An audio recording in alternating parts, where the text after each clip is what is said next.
So hey guys, welcome back to another video of Perfect World and I hope कि तुम लोग बहुत ही ज्यादा अच्छे मजे में होगे। वीडियो में आगे बढ़ने से पहले कहना चाहूंगी कि अगर इससे पहले का एपिसोड अभी तक चेकआउट नहीं किया है तो क्या कर रहे हो, पहले जाओ और जाके उसे देख लो, वरना यहाँ तुम्हें इस कमाल के एपिसोड में कुछ भी समझ में नहीं आने वाला। और अगर तुमने देख लिया है तो बिना किसी देर के आज के इस वीडियो को शुरू करते हैं। सो होमीज, हमारे इस एपिसोड की स्टार्टिंग वहीं से होती है जहाँ पे लास्ट पार्ट एंड हुआ था और हमने देखा था कि शी हाओ यहाँ दोगो यूनो और बाकी सबके साथ उसी दूसरे वॉइड में एंटर हो चुका था जहाँ पर एंशिएंट मेटल फील्ड के इन्हें कुछ बचे हुए अवशेष नजर आते हैं। इस दौरान यहाँ पे हमारा जो शी हाओ था वो दोगो ही उनको बचाने के लिए आगे तो बढ़ता है, लेकिन उसके पावर के चलते यहाँ पर एक मिस्टीरियस सा स्टोन टैबलेट एक्टिवेट हो जाता है और यहाँ पे शी हाओ पास्ट की कुछ मेमोरीज को देख पाता है जहाँ पर उसे काफी चीजें पता चलती है। और फिर जैसे ही वो रियलिटी में आता है तो उसका पहला सवाल यही होता है कि आखिर वो लेडी कौन थी और आखिर मैंने अभी अभी क्या देखा। और अब आगे सो होमीज, अब यहाँ पे हमें दिखाया जाता है दोगो यून को जो कि सामने मौजूद स्टोन टैबलेट के पास जाकर जैसे उसे टच करता है तो उसके मन में यही ख्याल आता है कि कहीं ऐसा तो नहीं कि मेरे एंसेस्टर ने इन स्टोन टैबलेट्स को बनाया हो और क्या पता उन्होंने ही इस पूरी जगह को भी बनाया हो। ग्रैंड एल्डर बताने लगते हैं कि जब ये एंशिएंट बैटल लड़ी जा रही थी तो दूसरे रियलम से जब लोग यहाँ पे रेस्क्यू के लिए आए तो वो भी यहाँ पे मारे गए और बाद में इनके बारे में हमें कोई भी न्यूज नहीं मिली। अब यहाँ पे हम देखते हैं कि जो फॉरेन रियलम के कल्टिवेटर होते हैं वो कहने लगते हैं कि तुम लोगों के पास्ट के बारे में इस टैबलेट के अंदर कुछ खास नहीं लिखा, क्या पता ये सब कुछ हमसे रिलेटेड हो, तो जल्दी से चुपचाप वो स्टोन टैबलेट हमारे हवाले कर दो। ये कहते साथ ही यहाँ पे हम देखते हैं कि इनका वो जो फर्नेस था वो यहाँ सीधा उन स्टोन टैबलेट्स पे अटैक करता है। अब ग्रैंड एल्डर रेजिस्ट करने लगते हैं और कहने लगते हैं कि खबरदार जब तुमने ऐसा कुछ करने का सोचा भी। ये कहते हुए वो भी अपने वॉर बैनर के जरिए से अटैक करने की कोशिश करते हैं, लेकिन तभी यहाँ पर ये अटैक रिफ्लेक्ट होकर एक स्कल्पचर पे पड़ जाता है और वो पूरी तरीके से डिस्ट्रॉय हो जाता है। लेकिन इस दौरान सामने वाले खंडर से आ रही जिथर म्यूजिक इसे अपने साथ उड़ा ले जाती है और यहाँ ग्रैंड एल्डर कहते हैं कि अगर जो मैं सोच रहा हूँ बिल्कुल वैसा ही है और ये जिथर म्यूजिक उसी जगह से आ रहा है तो हमें जल्द से जल्द इन्हें रोकना होगा, हम इन्हें कामयाब होने नहीं दे सकते। ये कहते साथ ही ग्रैंड एल्डर भी अपनी स्वॉर्ड को लेकर मैदान में उतर जाते हैं। इस दौरान सभी लोग उनका पीछा कर रहे होते हैं, वहीं दूसरी तरफ फॉरेन रियलम के कल्टिवेटर्स भी यहाँ पे इसी ओर बढ़ने लगते हैं। इस दौरान यहाँ पे हमें एक अनडाइंग कॉर्प्स को दिखाया जाता है जो कि जमीन से उठता है और काफी बड़ा होता है। यहाँ पे ग्रैंड एल्डर सबसे पहले आते साथ इस पर हमला करते हैं, लेकिन इस पे कोई असर नहीं होता कि तभी यहाँ पर शी हाओ और बाकी सब अपने आसपास यहाँ पे एक बहुत बड़े से फिगर को देख पाते हैं और ये लोग देखते हैं कि ये लोग तो इसी अनडाइंग कॉर्प्स के अंदर है और चेस्ट वाले एरिया में मौजूद है। यहाँ पर ये लोग इसके डीप में जा रहे थे और किसी को समझ नहीं आ रहा था कि आखिर ये रास्ता इन्हें कहाँ ले जाता है। कि तभी यहाँ पर हम देखते हैं कि फॉरेन रियलम का जो एल्डर होता है वो कहने लगता है कि यकीन नहीं होता कि इमॉर्टल्स तो मर गए लेकिन उनकी जो ब्लड एनर्जी है वो अभी भी सेम टू सेम बिल्कुल वैसे ही मौजूद है। लेकिन ऐसा कैसे हो सकता है और अगर ब्लड मौजूद है तो ब्लड एनर्जी कैसे जा सकती है। ये लोग कंफ्यूज थे कि तभी शी हाओ और बाकी सब उड़ते उड़ते यहाँ पर उसी जिथर प्लेयर के मेमोरीज को देख पाते हैं और शी हाओ बताता है कि ये तो इसी जिथर प्लेयर की मेमोरीज है। इस दौरान ये लोग उसकी मेमोरीज जो कि रियलिटी का फॉर्म ले चुकी थी ग्रैंड एल्डर समेत ये लोग इसके अंदर पहुंच जाते हैं। इस दौरान यहाँ पे हमें एंशिएंट इमॉर्टल एरा के रून्स को दिखाया जाता है जहाँ पर सब कुछ पहले जैसा ही नजर आ रहा था, जहाँ पर इन्हें जिथर प्ले कर रही एक इमॉर्टल कैरेक्टर नजर आती है जो कि दिखने में काफी ज्यादा खूबसूरत थी। साथ ही यहाँ पर इन्हें वो ट्रेजर भी नजर आता है और इनमें से कुछ लोग कहने लगते हैं कि क्या ये जो फीमेल कल्टिवेटर है क्या ये इसकी गार्डियन है, पर ये काफी ज्यादा खूबसूरत है, मैं तो उसे पास से देखना चाहूंगा। अब यहाँ पे तभी हम देखते हैं कि ये जो जिथर प्लेयर कर रही वो जो लड़की थी वो अचानक से बिल्कुल इविल बन जाती है और अगले ही पल वो अपने जिथर म्यूजिक से इन सभी को कंट्रोल करना शुरू कर देती है, जिससे इनकी बॉडी में काफी ज्यादा इन्हें पेन होता है। पर तभी यहाँ पे शी हाओ मैदान में उतरता है। सबसे पहले वो अपने फॉर्मेशन को क्रिएट करता है, वही दूसरी तरफ ग्रैंड एल्डर भी मैदान में उतर जाते हैं और दोनों मिलके चला के अटैक करते हैं और सीधा इसके जिथर म्यूजिक से बने हुए इस बैरियर को ही वो तोड़ देते हैं। और तभी हमें दिखाया जाता है कि इस लड़की के हाथों में 9 हेवन और 10 अर्थ का सुप्रीम इमॉर्टल ट्रेजर मौजूद था जिसे कि फेंगबू इमॉर्टल जिथर कहा जाता है। और ये लड़की उसे प्ले कर रही थी लेकिन ये पूरी तरीके से हड्डियों का ढांचा बन चुकी है और इसका असली रूप देखते साथ ही सभी समझ जाते हैं कि ये इसी जिथर प्लेयर की असली मास्टर है। इस दौरान यहाँ पे हमें एक फीनिक्स बर्ड को दिखाया जाता है जो कि सीधा आसमान में जाके दहाड़ मारती है और यहाँ पर उसे देखते साथ ही शी हाओ कहता है कि क्या एक और फीनिक्स, क्या इसका मतलब ये है कि ये भी फॉरेन रियलम के कल्टिवेटर से फाइट करते हुए यहाँ पर मारी गई और इसका फीनिक्स भी। यहाँ पे जो ग्रैंड एल्डर है वो बताने लगते हैं कि ये जो फीनिक्स है ये बस इसका कॉर्प्स है और इसके अंदर कोई भी डिवाइन सोल मौजूद नहीं, जिसका मतलब ये है कि ये बस एक पपेट की तरह है जिसे कि यहाँ पे कंट्रोल किया जा रहा है। तो सभी लोग चौकन्ने रहना, जरा सी लापरवाही और तुम्हारी जान जा सकती है। इस दौरान यहाँ पे हम देखते हैं कि वो जो जितर प्लेयर कर रही वो जो लड़की थी वो यहाँ इस जितर को प्ले करते हुए यहाँ आसपास की चीजों को कंट्रोल करने लगती है और तभी यहाँ पर एक के बाद एक मल्टीपल फॉर्मेशन भी एक्टिवेट हो जाते हैं जिससे काफी डिवाइन एनर्जी निकलती है और जिसके जरिए से वो यहाँ पर इस फीनिक्स को भी कंट्रोल कर पा रही थी। लेकिन अगले ही पल वो यहाँ पर जिथर म्यूजिक से जैसे अपने डोमेन को क्रिएट करती है और अगले ही पल फैट गाय समेत सभी लोग खुद को उस जिथर के ऊपर पाते हैं और ये जिथर काफी ज्यादा जैसे एक्सपेंड हो चुका था। इस दौरान ये जो इमोर्टल थी वो यहाँ पे जैसे ही एक स्ट्रिंग्स को प्ले करती है तो यहाँ उसकी साउंड वेव से ही एक तार बाहर से उठकर जो कि बहुत बड़ा जॉइंट सा एक चेन बन चुका था इनके ऊपर बरस पड़ता है। पर ग्रैंड एल्डर अपने बैनर से सभी को बचा लेते हैं लेकिन अगले ही पल ये जो स्ट्रिंग था ये मुड़ते साथ ही स्पेस में क्रैक बना देता है जिससे काफी सारी एनर्जी इन सभी के ऊपर गिरने लगती है जो कि इविल एनर्जी थी। यहाँ पे हम देखते हैं कि फैट गाय चिल्लाते हुए कहता है कि क्या बात है ग्रैंड एल्डर, आपने तो कमाल कर दिया। लेकिन तभी यहाँ पर एक लाइट उस पर भी गिरने वाली थी लेकिन उससे वो पाल पाल बच जाता है जो देखकर लिटिल रैबिट गर्ल कहती है कि तुम्हारा मुंह बंद नहीं होगा ना, ऐसा तो तुम बुरा फंसोगे और तुम्हारे साथ साथ मैं भी फंस जाऊंगी। यहाँ पे फैट गाय इसकी बात सुन के कहने लगता है कि मुझे क्या पता था कि इसका गुस्सा तुमसे भी ज्यादा खतरनाक होगा। जो सुनकर रैबिट गर्ल उसे एक जोरदार किक लगा के दूर फेंक देती है। इस दौरान फॉरेन रियलम के कल्टीवेटर्स भी यहाँ पे आ चुके थे और वो अपनी पावर्स को गैदर करके कहने लगता है कि तुम्हारी हिम्मत कैसे हुई, हाँ तुम एक कॉप्स हो जिसके अंदर उसका सोल भी नहीं लेकिन तुम फिर भी इतना खतरनाक अटैक करने की जरूरत कर सकती हो। बेहतर होगा कि चुपचाप वो ट्रेजर हमारे हवाले कर दो। ये कहते साथ ही वो यहाँ पर अपने उसी फर्नेस का यूज करते हुए उस पर हमला करने की कोशिश करता है लेकिन इस फर्नेस के ट्रू पावर्स को जब वो ट्रिगर करता है तो उसके अंदर से 1000 हैंड्स बाहर निकलते हैं जो कि एक के बाद एक आपस में ही लिपटे हुए थे जिसे देखकर यहाँ पर वो इमोर्टल कॉर्प्स भी अपने जिथर म्यूजिक से मल्टीपल स्लैश अटैक उसकी तरफ करती है। लेकिन तभी इन हाथों से जो इमोर्टल ब्लड है वो बाहर आता है और सीधा जाकर वो उन स्लैश अटैक को काउंटर करने की कोशिश करता है। लेकिन इन दोनों के फ्रिक्शन से ही यहाँ पर एक टेरिफाइंग एनर्जी क्रिएट हो जाती है जो कि सभी को अपने आसपास खींचना शुरू कर देती है जिसके चलते यहाँ का स्पेस भी अनस्टेबल हो जाता है कि तभी शिहा और बाकी सारे जितने भी जीनियसेस थे वो यहाँ पर अपने अपने यहाँ पे शील्ड को एक्टिवेट कर देते हैं ताकि हर कोई अपने एकेडमी के लोगों को यहाँ पे बचा पाए। इस दौरान एंड किंग कहने लगता है कि हाँ मुझे प्रोटेक्ट करो, जल्दी से शील्ड को यहाँ पे एक्टिवेट करो क्योंकि ये फोर्स काफी ज्यादा तगड़ा है, इससे तो यहाँ का स्पेस भी अनस्टेबल हो रहा है। अगर यहाँ पर शैटर्ड हो रहे इस वॉइड के अंदर मैं चला जाऊँ ना तो मेरी हड्डी भी तुम लोगों को नहीं मिलने वाली। इस दौरान ग्रैंड एल्डर वॉर बैनर का भी यूज करते हैं। वही दूसरी तरफ फॉरेन रियलम के जो कल्टीवेटर्स थे उनकी सारी उम्मीद उस फर्नेस से थी तो वो उससे रिक्वेस्ट करते हैं कि प्लीज अपने स्पिरिट को अवेकन करो और जल्द से जल्द हमारे दुश्मन को हमारे लिए खत्म कर दो। जिस पे ग्रैंड एल्डर कहते हैं कि बेवकूफ तुम्हारा दिमाग ठीक है, अगर तुमने दोबारा अटैक किया तो ये जो पूरा का पूरा स्पेस है ये शैटर्ड हो जाएगा। लेकिन यहाँ पर फॉरेन रियलम का एल्डर नहीं मानता, वो तो अपनी फुल पावर के साथ ही इस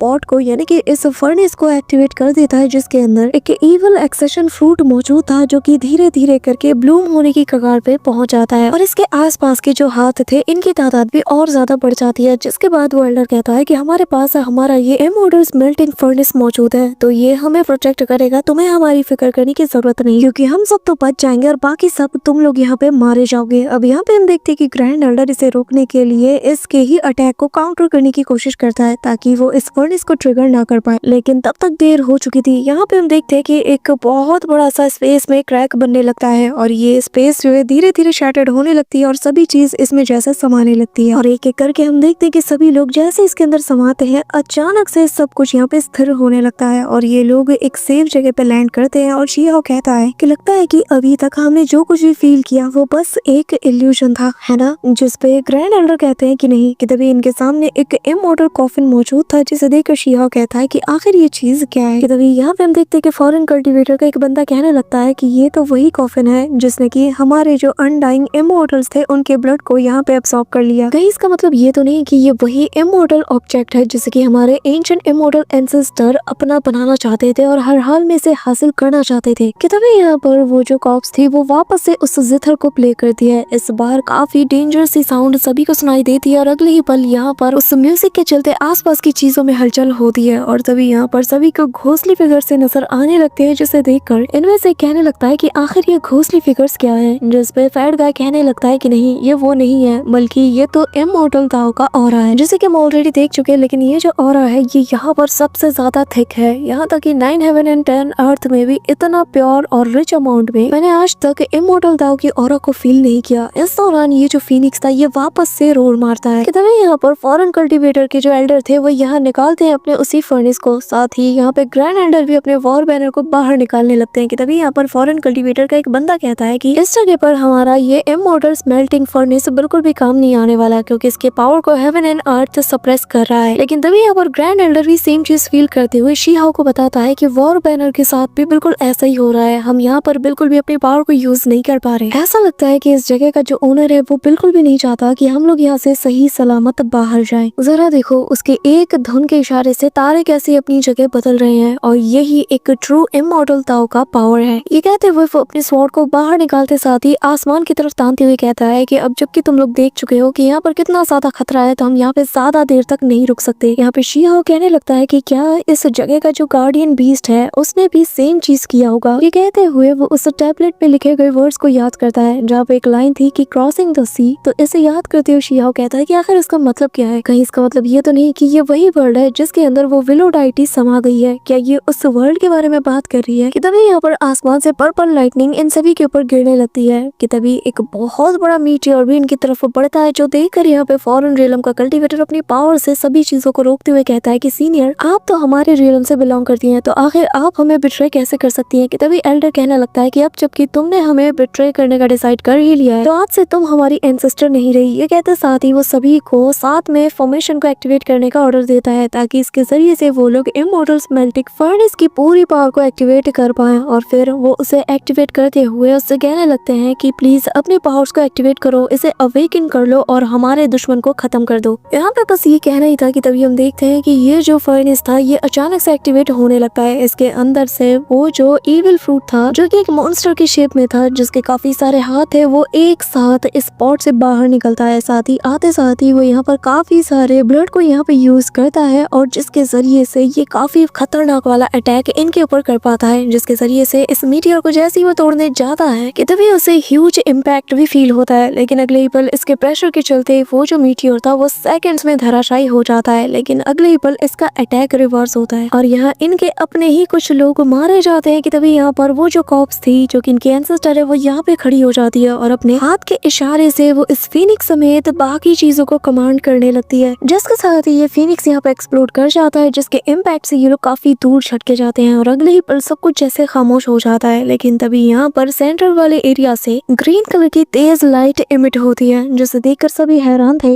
और ये जो रोशनी थी ये उसी कॉफिन से आ रही थी जिसके अंदर हम एक घोस्ट इमॉर्टल वुमन को देखते हैं। अब यहाँ से देखते साथ ही जो फ्रेंड का है वो कहने लगता है कि मैं यहाँ पर आने के बाद से काफी सारे घोस्टली फिगर को देख चुका हूँ। पहले मैं घोस्टली क्रॉप्स को देख चुका हूँ, फिर मैं अनडाइन कॉप्स को देख चुका हूँ, और अब एक लेजेंडरी घोस्ट इमॉर्टल को देख रहा हूँ। इस दौरान हम यहाँ पे उसी वुमन को देखते हैं जहाँ पर उसका फोरहेड तेजी से ग्लो कर रहा था। ये चीज जैसे ही फैट गाय नोटिस करता है तो वो बताने लगता है कि जरा इसके सिर को देखो, ऐसा लग रहा है कि जो चीज वहाँ से इमिट हो रही है वो अभी भी जिंदा है। कहीं इसका मतलब ये तो नहीं कि ये जो लेजेंडरी फिगर है ये वापस से जिंदा होने वाली है। कि तभी ग्रैंड एल्डर कहने लगते हैं कि यहाँ पर हम ऑलरेडी ऐसे ऐसे क्रिएचर्स को देख चुके हैं जिनके बारे में हम सोच भी नहीं सकते, और ये जगह हेवन को डिफाई करने जितने पावरफुल क्रिएशंस को होल्ड किए हुए हैं। और इसी वजह से इसकी जो बॉडी है जो कि ब्रोकन हो चुकी है, लेकिन इसके मरने के बावजूद भी बार बार आपस में जुड़कर हमारे सामने खड़ी हो रही है, हमें किसी इमॉर्टल जैसी लग रही है। हालांकि ये पहले ही मर चुकी है और इस वक्त हम जिसे देख रहे हैं ये उसका ट्रू फॉर्म नहीं है, बल्कि ऐसा लग रहा है कि जैसे इसे भी कोई कंट्रोल कर रहा है। कि तभी हम देखते हैं कि यहाँ पर इससे लेजेंडरी वुमेन का फिगर वापस से बन जाता है और ये अपने एक ह्यूमन लुक में आ जाती है, और आते साथ ही यहाँ पर सभी से कहने लगती है कि आखिर वो कौन है जिसने कि मेरे सपने को डिस्टर्ब किया, आखिर वो कौन है जिसने कि मेरे सुकून को यहाँ पर पूरी तरीके से खत्म कर दिया, आखिर वो कौन है मेरे सामने आए। और तभी इसकी नजर यहाँ पर उसे इमॉर्टल स्मेल्टिंग फर्नेस पे जाती है और वो कहती है कि न जाने क्यों ये पॉट मुझे काफी ज्यादा फेमिलियर लग रहा है, लेकिन मैं काफी दिनों बाद जाग रही हूँ तो मेरी मेमोरीज जा चुकी है। ये कहते साथ ही वो उस फर्नेस को यहाँ से पूरी तरीके से डिसअपीयर कर देती है। इस दौरान हम यहाँ पे देखते हैं कि जैसे ही वो उस फर्नेस को डिसअपीयर करती है, फैट गाय यहाँ पे कहने लगता है कि सीनियर के आपने ही अपनी ताकत के दम पर लुओमो को स्लॉटर किया था, अगर हाँ तो ये उसी के डिसेंडेंट्स हैं जो कि यहाँ पे वापस आ चुके हैं। ये कहते साथ ही वो फॉरेन कल्टीवेटर की तरफ अपने हाथ से इशारा करता है और कहता है कि सीनियर हमारी हेल्प कीजिए और इन लोगों को मार दीजिए ताकि हम हमारे सुप्रीम ट्रेजर को बचा पाए, क्योंकि ये लोग यहाँ पर सुप्रीम ट्रेजर को लेने आए हैं और साथ ही ये लोग हमारे रियलम को भी सप्रेस करना चाहते हैं। अब यहाँ पे उसकी बात सुनते साथ ही हे जिनिंग जो है वो उस पर अटैक करने को चाहता है, लेकिन बीच में ग्रैंड एल्डर आकर उसके अटैक को रोक लेता है। कि तभी यहाँ पर वो वुमेन कहने लगती है कि आखिर तुम किस सुप्रीम ट्रेजर की बात कर रहे हो और कौन से हीरोज की तुम यहाँ बात कर रहे हो, क्योंकि जो कुछ भी हुआ था वो पास्ट का हिस्सा था। रही बात 9 हेवन एंड 10 अर्थ और फॉरेन रियलम की, तो इनके बीच जो कुछ भी हुआ था वो सब कुछ पास्ट की बात है और अब मेरा इन सबसे कोई लेना देना नहीं। ये कहते साथ ही वो अपने पुराने मेमोरीज को याद करती है, जिसमें हमें एक ऐसा ट्रेजर दिखाया जाता है जिसके जरिए से जो सीरियलम्स है उसको हम पूरी तरीके से क्रॉस कर सकते हैं। बेसिकली ये एक गाइडिंग टूल है। और तभी वो कहने लगती है कि जो हुआ वो अतीत की बात थी और अतीत में पूरी तरीके से भूल चुकी हूँ, बस थोड़ी बहुत धुंधली यादें हैं, लेकिन मैं उन्हें याद नहीं करना चाहती। ये कहते साथ ही वो अपने पावर्स को एक्टिवेट करती है और कहती है कि मैं अब इसके बारे में कोई बात नहीं करना चाहती। अब तभी ग्रैंड एल्डर मैदान में आते साथ ही कहते हैं कि अगर तुम वाकई में पास्ट की एक ट्रू वॉरियर रही होगी तो इस इमॉर्टल वॉर बैनर को तुम जरूर पहचानोगी। ये कहते साथ ही तुम भले ही खुद को भुला चुकी हो, लेकिन क्या तुम उन हीरोज को भुला चुकी हो। अब यहाँ पे हम देखते हैं कि जैसे ही वो वॉर बैनर की तरफ देखती है और उसे देखते साथ ही उसकी तरफ वो एक चेकर्ड बोर्ड को आगे बढ़ा देती है और कहने लगती है कि जो पास्ट में हुआ उससे मेरा कोई लेना देना नहीं, क्योंकि जो प्रेजेंट में तुम मुझे देख रहे हो इसका पास्ट वाली इमॉर्टल से कोई लेना देना नहीं। क्योंकि पास्ट में जब मैं थी तो मैंने सब कुछ किया जो मैं अपने बस में कर सकती थी, लेकिन इस वक्त मैं किसी दूसरे टाइमलाइन में हूँ, जिसका मतलब ये है कि मेरा इन सब से कोई लेना देना नहीं। जिस पर शीहाओ कहता है कि सीनियर आखिर आप ऐसा कैसे कह सकती हैं, आखिर आप अपने ओरिजिन को कैसे भुला सकती हैं, उस ब्लडी बैटल को आप कैसे भुला सकती हैं। अगर सब लोग आपकी तरह ही सोचना शुरू कर दे तो फिर 9 हेवन एंड 10 अर्थ कैसे सरवाइव करेगा। यहाँ पे वो कहने लगती है कि मैंने कहा ना मेरा इससे कोई लेना देना नहीं, क्योंकि मैंने अपने सारे टाइज को कट ऑफ कर लिया है और अब मैं खुद अपने आप में ही एक फॉरबिडन जोन बन चुकी हूँ। ये कहते साथ ही वो उस चेकर्ड बोर्ड को इनकी तरफ बढ़ा देती है और अब ये सभी लोग उसके प्यादे बन के रह जाते हैं। इसी के साथ सभी के ऊपर प्रेशर भी पड़ता है। शीहाओ को यकीन नहीं होता है कि कोई अपने पास्ट के रिग्रेट से खुद को ही एक फॉरबिडन जोन में बदल सकता है। जिसके बाद वो कहने लगती है कि बेहतर यही होगा कि तुम लोग दोबारा मुझे डिस्टर्ब मत करो वरना मैं किसी को नहीं छोड़ने वाली। इस दौरान शीहाओ कहता है कि क्या आप उस स्टोन टैबलेट पर लिखे गए बातों को भूल गई, क्या आप क्रॉसिंग द सी के ट्रू एम्बिशंस को भी भुला चुकी हैं। जिस पे वो यहाँ शीहाओ और बाकी सभी से कहने लगती है कि तुम लोग कभी नहीं समझने वाले, क्योंकि वो बड़ी कैलेमिटी बहुत ही जल्द आने वाली है और तुम्हारे जैसे लोग इसका सामना कभी नहीं कर सकते। ये कहते साथ ही वो यहाँ से जाने लगती है और शीहाओ इसे देख कर कहने लगता है कि विलोडाइटी भी बिल्कुल सेम ऐसे ही डेस्परेट स्टेयर का सामना करते हुए आगे बढ़ी थी। अगर सच में उस कैलेमिटी का मुझे सामना करना हुआ और मेरे पास चलने के लिए कोई भी इमॉर्टल पाथ नहीं बचा तो मैं फिर भी विलोडाइटी का साथ कभी नहीं छोड़ने वाला। मैं उनके साथ कंधे से कंधे मिलाकर आगे बढ़ते हुए उन्हें फॉलो करता रहूंगा। यहाँ पे शीहाओ ने अपना गोल सेट कर लिया था। वहीं दूसरी तरफ यहाँ से जैसी वो लेजेंड जाने लगती है तो मुड़कर शीहाओ की तरफ देखती है और फिर यहाँ पर उसी आर्टिफैक्ट को थ्रू करते हुए कहती है कि जिस दिन ये आर्टिफैक्ट पूरी तरीके से डिस्ट्रॉय हो जाएगा मेरा तुम लोगों से जुड़ा हर एक बॉन्ड हमेशा हमेशा के लिए खत्म हो जाएगा, लेकिन उससे पहले यह आर्टिफैक्ट तुम में से जिस भी साइड से बिलोंग करता है उसे लौटा देना। इसी के साथ वो इन सभी लोगों को यहाँ से दूर फेंक देती है, जहाँ से ये लोग आए थे वहीं पर ये इस आर्टिफैक्ट के साथ इन्हें भेज देती है। यहाँ पे हे जिनमिंग इसे लेने के लिए लपकता है कि तभी शीहाओ उस आर्टिफैक्ट पे अटैक करके उसे हे जिनमिंग से दूर कर देता है। इस दौरान ग्रैंड एल्डर भी बीच में आकर बाकी फॉरेन रियलम के कल्टीवेटर्स को यहाँ पर निपटा देते हैं ताकि किसी के हाथ भी ये ट्रेजर ना लगे। अब यहाँ पे हम देखते हैं कि वो जो गेट था ये कम्प्लीटली क्लोज होने लगता है तो हे जिनमिंग समेत सभी लोग उस ओर बढ़ते हैं और जाते हुए हे जिनमिंग कहता है कि एक बार जब दोनों रियलम का पैर कम्प्लीटली ओपन हो जाएगा तो मैं यहाँ पर खुद आऊंगा और मैं ही वो इंसान हूँ जो कि तुम्हें खत्म करेगा। जिस पर शीहाओ कहता है कि हाँ मैं भी तुम्हारा इंतजार करूंगा, क्योंकि पहले मैंने सारे किंग्स को यहाँ पे खत्म किया और अब तुम्हारे रियलम के जितने भी सुप्रीम क्लैंस हैं उन सभी को भी मैं चुन चुन के डिस्ट्रॉय करूंगा। इसी के साथ हम देखते हैं कि सभी लोग यहाँ से डिसअपियर हो जाते हैं और तभी ग्रैंड एल्डर कहने लगते हैं कि अब जबकि इनका पैसेज ओपन हो चुका है तो ये लोग वापस से हम पे हमला करने आ सकते हैं, इसलिए सब के सब अभी के अभी एकेडमी वापस चलो, हमें वहाँ पे जाके डिस्कस करना होगा कि आगे क्या करना है। जिसके साथ ही सभी लोग यहाँ से डिसअपियर हो जाते हैं और फिर सीन शिफ्ट होता है और हमें इमॉर्टल डोमेन के अंदर का सीन दिखाया जाता है, जहाँ पर दो लेजेंडरी फिगर्स आपस में चेकर्ड बोर्ड खेलते हुए उसे इमॉर्टल ट्रेजर के बारे में बात कर रहे थे और यहाँ पर उनमें से कहने लगता है कि न जाने किसे वो ट्रेजर मिलेगा और जिसे भी मिलेगा उसके पास कार्मा की पूरी ताकत आ जाएगी और जो कि हेवन एंड अर्थ को भी डिफाई करने की ताकत को पोसेस कर पाएगा। न जाने वो कौन होगा, लेकिन जो भी होगा देखने में मजा आएगा। इस दौरान हमें यहाँ पर अपनी एकेडमी का सीन दिखाया जाता है, जहाँ पर बाकी के एकेडमी के स्टूडेंट्स भी मौजूद थे और तभी यहाँ पर एक एल्डर कहने लगता है कि मुझे मुझे 9 हेवन के जो हाई कमांड्स हैं उन्हें मीटिंग के लिए इन्फॉर्म करना है, क्योंकि हमें बहुत ही इंपॉर्टेंट मैटर पे डिस्कस करना है। कि तभी यहाँ पर शी हाओ अपने सारे दोस्तों के साथ यहाँ पे पहुंच जाता है और हम देखते हैं कि यहाँ पर जो अकेडमी के लोग थे वो शी हाओ से यानी कि हुआंग से कहने लगते कि क्या वो बैटल शुरू हो गया। कि तभी यहाँ पर शी हाओ की नजर वैंग फैमिली के कुछ मेंबर्स पे जाती है, लेकिन वो उन पे ध्यान नहीं देता क्योंकि